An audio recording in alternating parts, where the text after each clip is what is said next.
was the greatest unforced migration of humans in human history. There was a generation that was coming up that was gonna probably have to work in factories. Oregon did have excellent farmland in the Willamette Valley. If you were born around 1980 and somebody mentions the Oregon Trail, what probably comes to mind isn't this, but a video game popular in elementary schools in the 1980s. Like generations before us, my wife, my brother-in-law, and our 2 dogs load the wagon and head out to relive our childhoods. We retrace the famous Oregon Trail's route through Wyoming, keeping to the strictest standards of historical accuracy. Occasionally checking in with historians, we hope to find out what happens when the Xbox generation meets the Pioneer generation in this episode of Wyoming Folks.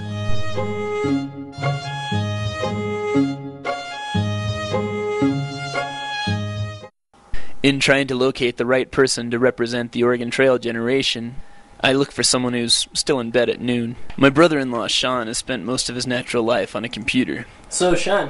Yeah. The plan is, basically, we're going to retrace the Oregon Trail. Okay. We'll leave tomorrow and get back Saturday. Alright.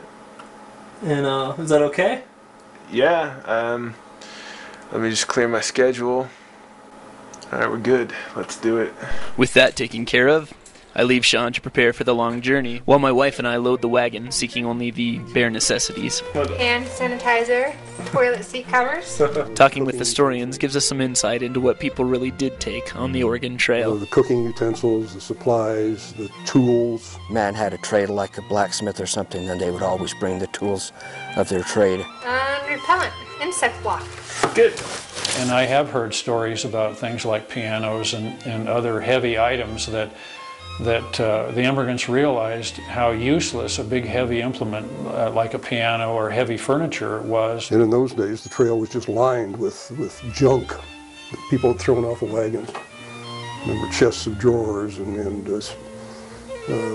pianos and cases of books and all that stuff just laying rotting beside the trail. There was a diving bell that had been left along the trail that was commented on by several immigrants in 1849. If things get really bad on the trail, you can always eat your dogs or their food. They all had money. It took a considerable amount of money to outfit a wagon and make the trip to start with. So there were no paupers on the trail. It's because I work out every day.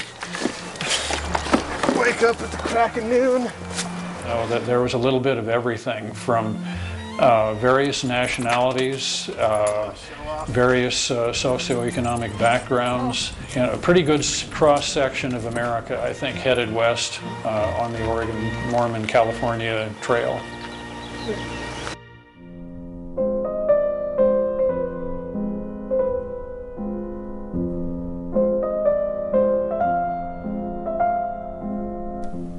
Most Oregon Trail travelers started their 2,000-mile trek back in Missouri. However, we're going to take a shortcut, taking the I-25 north to catch the trail where it enters Wyoming. Which begs the question, before there were roads, when greenhorns and tenderfoots first set out onto the American frontier, how did they know where they were going?